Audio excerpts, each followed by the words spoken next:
Okay, everybody. Hi. Great to be with you. Isn't that funny for me to say great to be with you?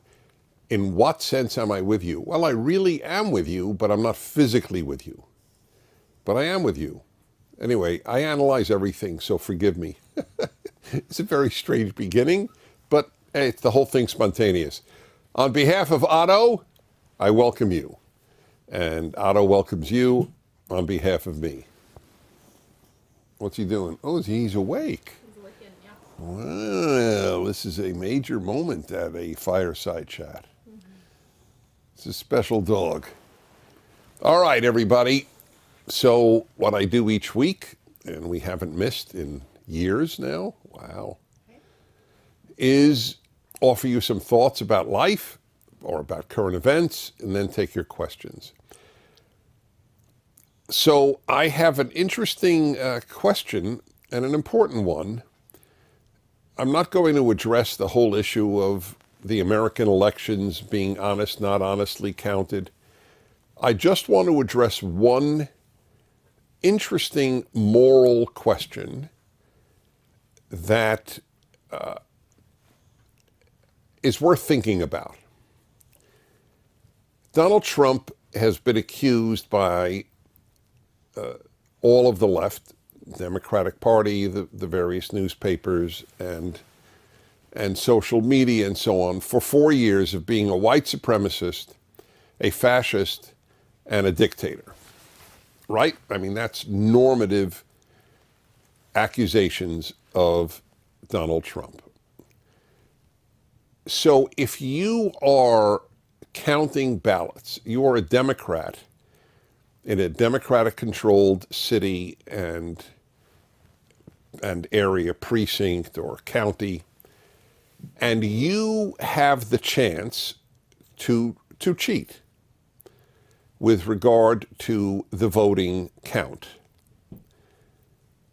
and you believe that Donald Trump is a fascist and a white supremacist and a dictator, why wouldn't you cheat?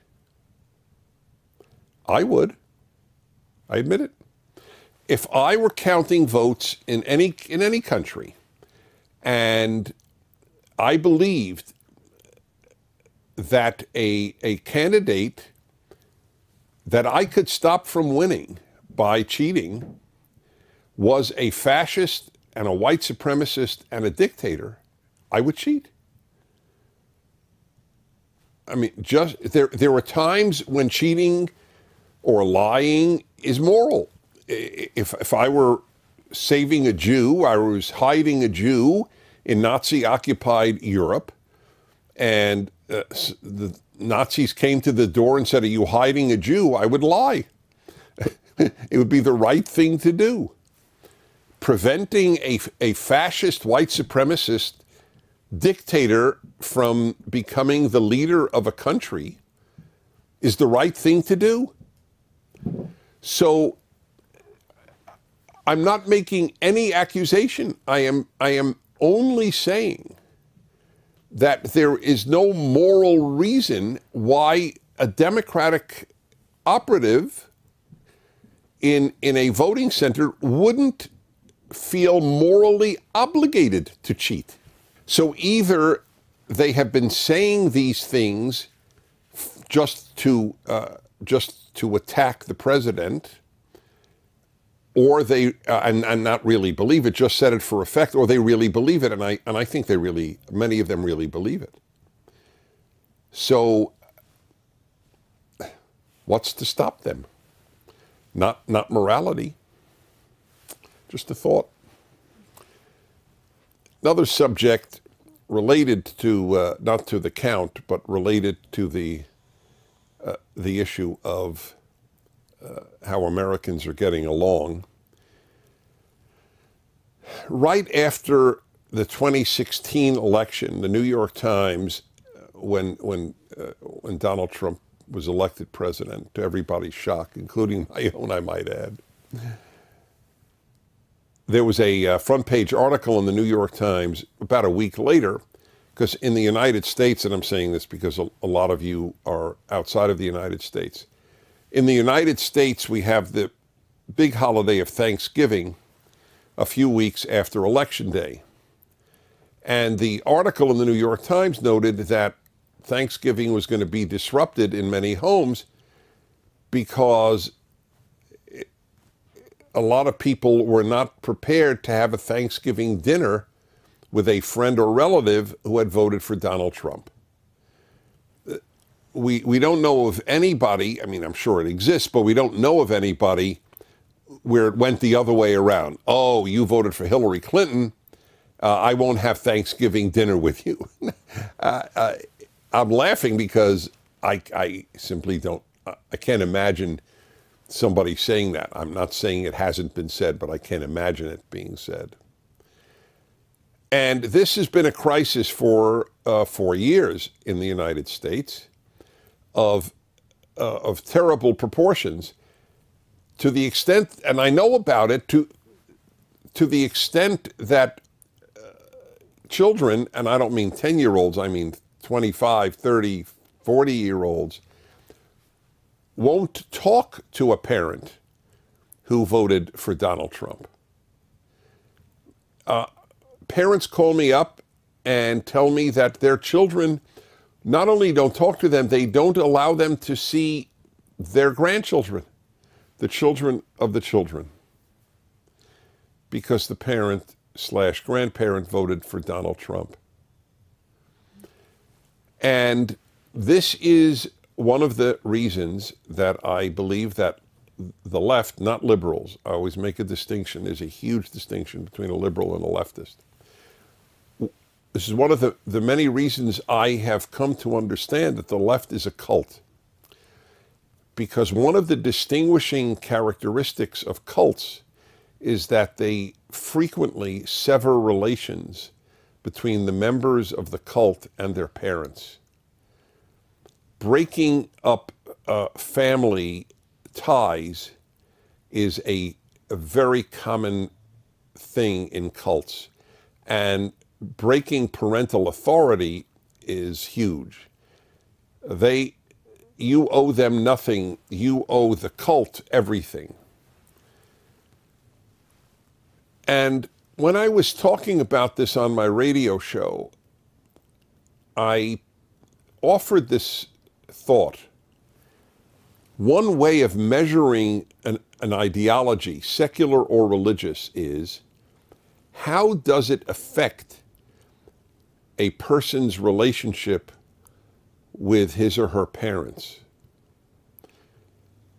Does it bring parents and children together, or does it separate and alienate them from one another? So I was thinking about children, adult children, who become Christian or become religious Jews. And in every case that I know, doesn't mean in every case on earth, but in every case that I know, it actually brought parents and children more together, even if the parents did not accept that religious faith. But Christianity and the Christian faith, Christianity, Orthodox Judaism, would tend to have you try to reconcile with your parents. Because if nothing else, both accept the Ten Commandments, which has a law, the famous law, honor your father and mother. There's no such law in leftism. And that's a big difference. So when you measure or judge what ideology to adopt, the consequences of that ideology are very important for you to take into account. Will I be a kinder, finer human being? Not just am I taking a great position, but how will it affect me? Will I be kinder? Will I be more desirous of bonds with the people in my life? Will I be a more wonderful honest human being? Those are very important considerations. And my experience in life has been that the more left people get, in most instances, the meaner they get. I hate saying this because I wish it weren't true. I don't hold this true for liberals. I don't hold this true for conservatives. But it seems to be that way. To stop talking to a parent because they voted for someone you can't stand? Wow. I mean, I know this comes as a shock to a lot of people on the left, but people on the right couldn't stand Hillary Clinton as much as people on the left couldn't stand Donald Trump.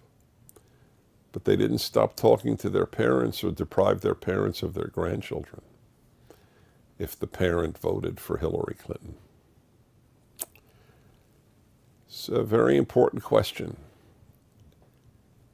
What type of person does an ideology produce? Okie doke, let's go to your questions.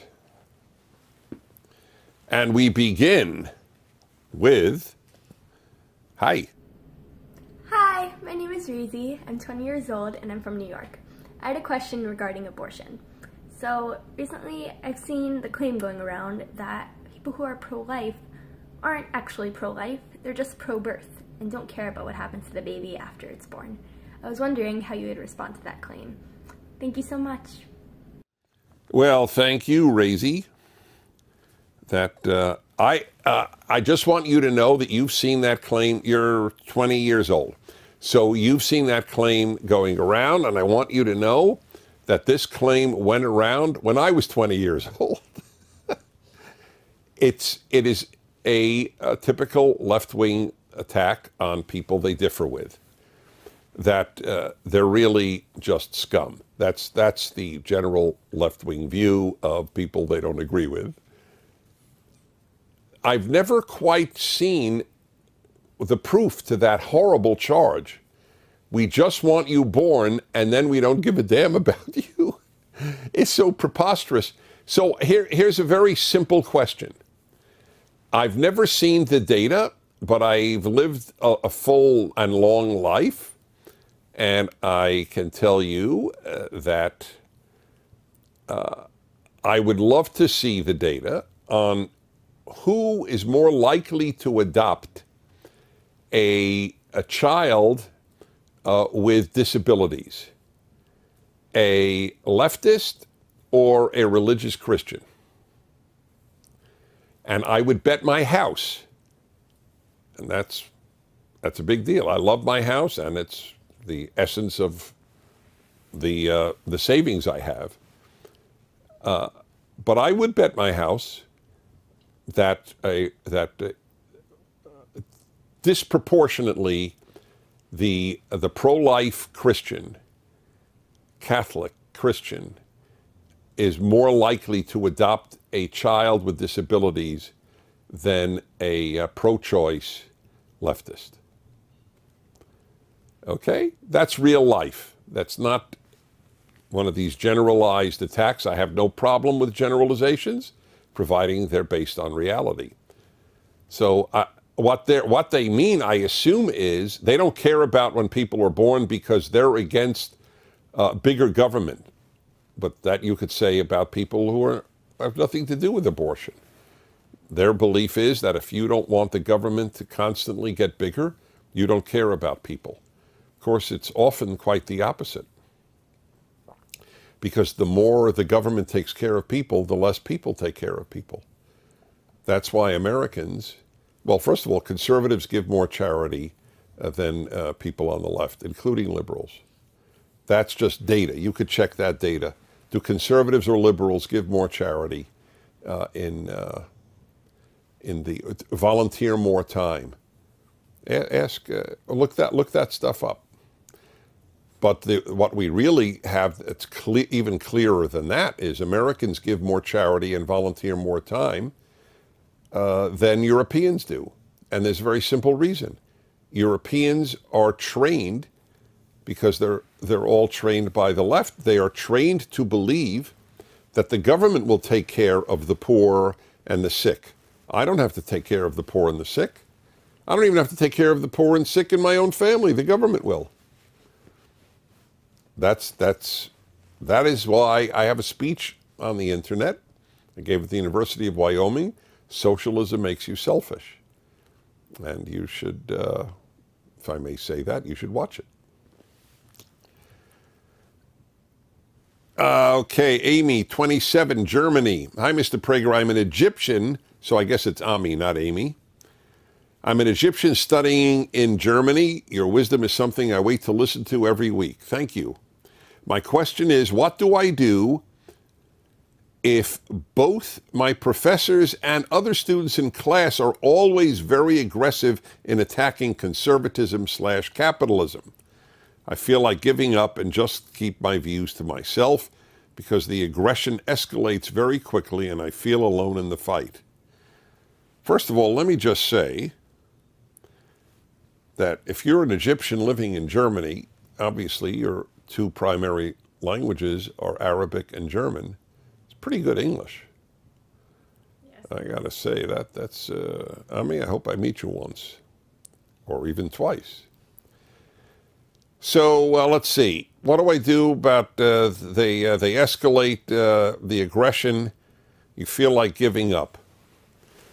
So I've been thinking about this a lot because I've been getting this question for years.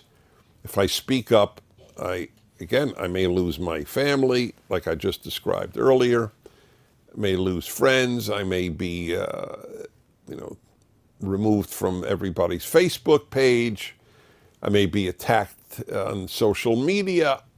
I may even get fired from my job. I may get a lower grade in college. I am aware of all of that because the left is mean, and that's true. We don't do that to them. So here is a thought. 70 million Americans voted for Donald Trump.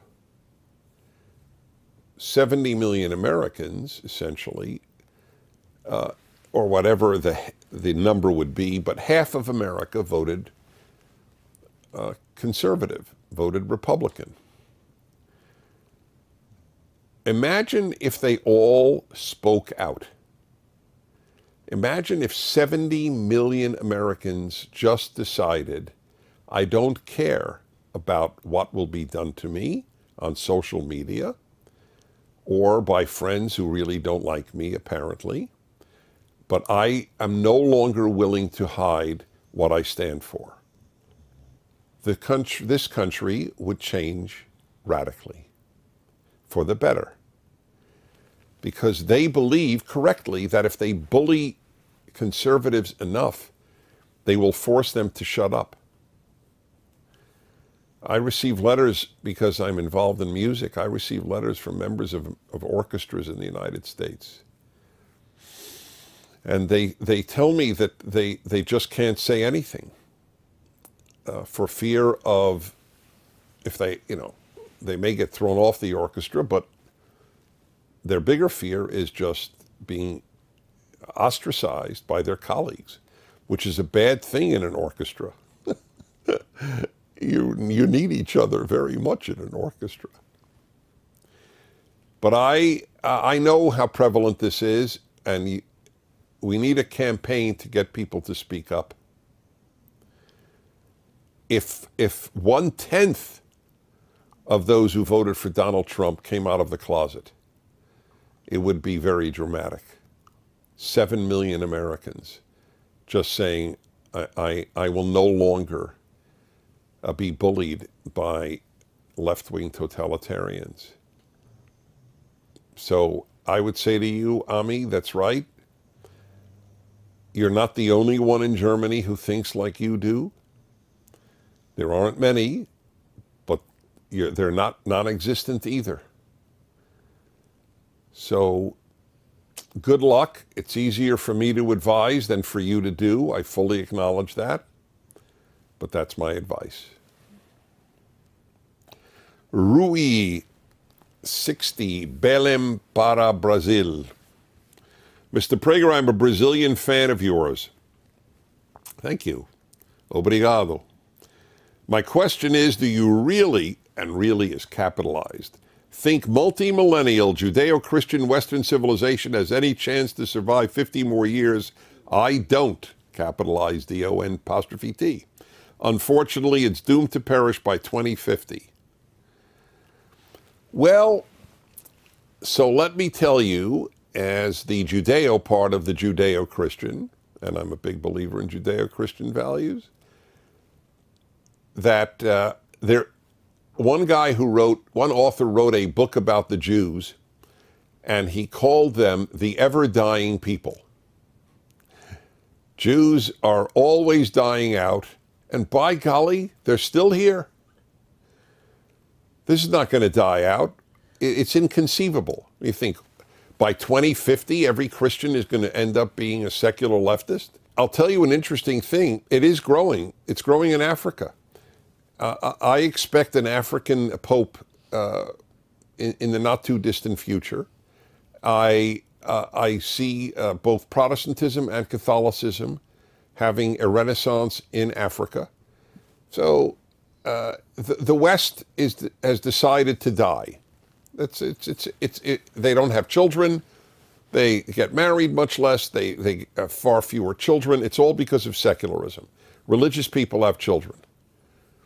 The secular are preoccupied with climate change, and so they'll reduce carbon emissions and no longer have a Western civilization.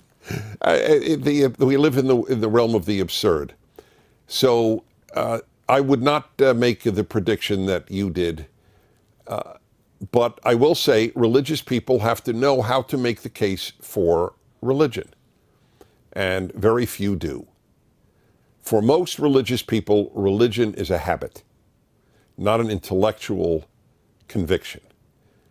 And I blame religious people as much as I blame the anti-religious, in other words, 50-50, for the decline in Judaism and Christianity, because it has been rendered habit rather than an intellectual, moral powerhouse that it is. So I guess this is a good chance for me to tell you, if you want to know this in depth, please read my 2 volumes. 3rd volume is coming out next year, of my commentary called The Rational Bible. It is completely reason-based. It explains the most important text to Judaism and Christianity, the first 5 books of the Bible. Everything else is based on those 5 books. It's called The Rational Bible. Genesis and Exodus are out. Deuteronomy is coming out next year. Even if you're an atheist, you owe it to the West and you owe it to yourself to see what an intellectual explanation of those books consists of. All right, Amanda, 38, St. John, Indiana. Hello, Dennis. My husband and I have 8 children. 8 boys, to be precise. That is mind-blowing. 8 boys. Amanda, so like, do you like escape to girlfriends? You are living in testosterone city. That is mind-blowing. I wonder how many people have had 8 boys or 8 girls. We love having a big family and feel it is a blessing from God that He has entrusted us with so many children. It is a blessing. However, when we go anywhere, strangers look at us like we have 2 heads. Now, that is interesting. I'm going to talk about that in a moment. We get all sorts of questions and comments. Some are nice, but most are not. That I have to say, I'm a little surprised. Why would someone make a not nice, first of all, to make a not nice comment to a stranger takes a particularly ugly human being, but a not nice comment over having 8 children? Women act shocked that I would choose to give birth 8 times and be a homemaker. It was not that long ago in America. So it must be then, I guess, women making these comments. I believe that. I can't imagine a man making a comment to a family, oh, I can't believe you're doing that. Which is one of the reasons, by the way, that I've never bought the idiocy that women are superior to men. Both sexes have wonderful human beings and both sexes have disgusting human beings. And that's the way it is. It was not that long ago in America that large families were the norm. When do you think that changed, and why are large families now looked on as strange? Thanks for your thoughts. I love listening to you. It changed after the 50s as America went secular left. It's a combination of secularism and leftism. And you represent what they loathe, a family-based life. You see, if you were the CEO of a fashion design firm, whoa, that is a big deal. But that you are raising 8 human beings to be good citizens, good human beings, oh, that's what a waste of a life. You understand how perverse it is?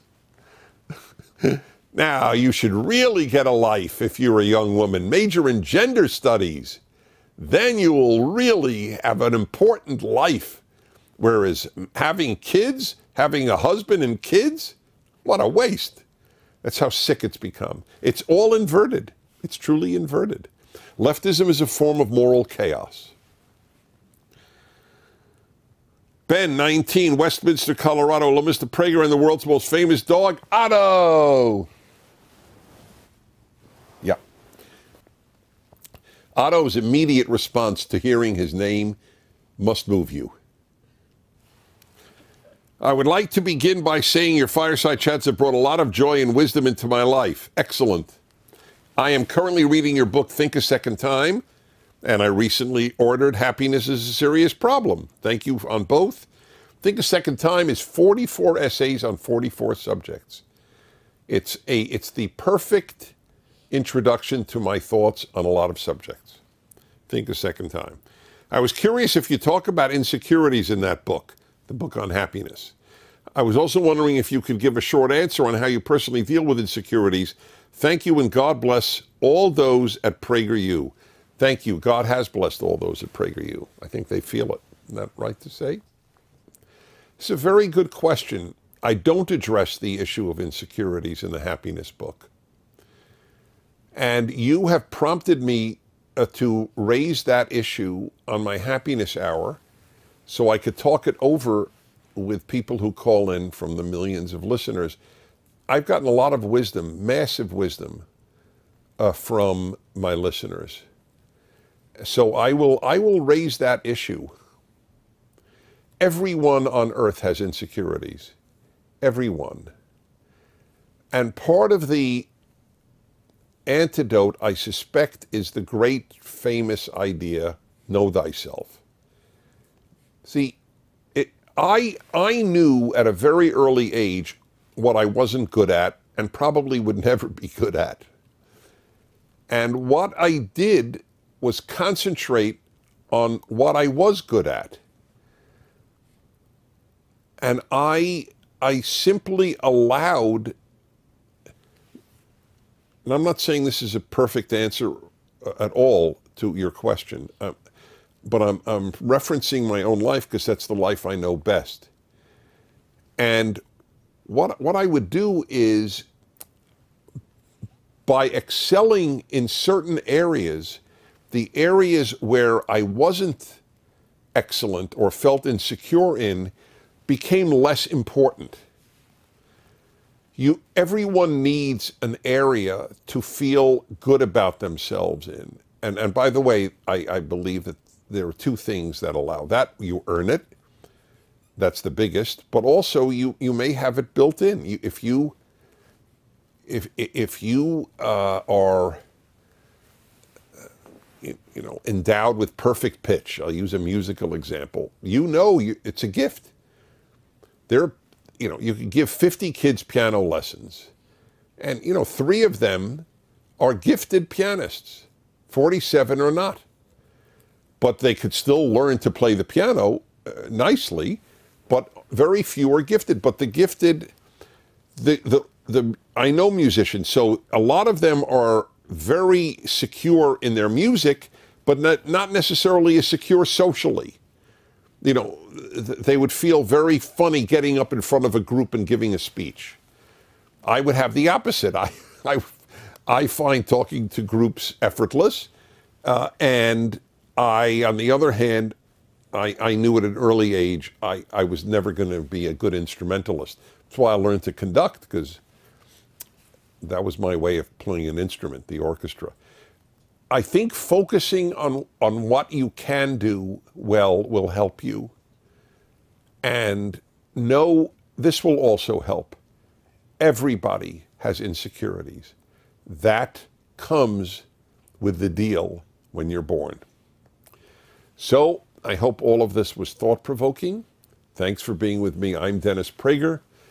This is Otto. I'll see you next week.